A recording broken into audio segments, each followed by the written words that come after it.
Uhaw na yung aming matindi uhaw ng aming kambing. At siya ay nasa kalagitnaan ng bukid.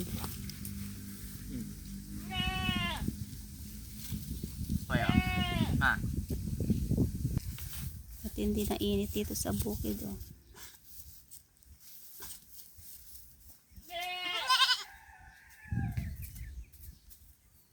Dito na naman po kami. Naglililim ng mga alagang kambing.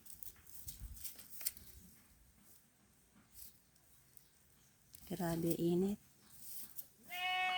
Kaya pag lumalabas sa bukid, kailangan may mga baon na tubig.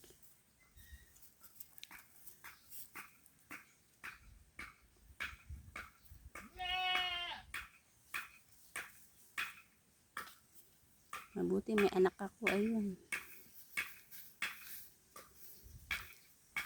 Kasama ko naglililim ng mga alagang kambing. Kasama dito ngayon.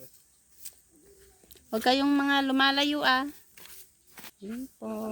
Salamat sa panonood.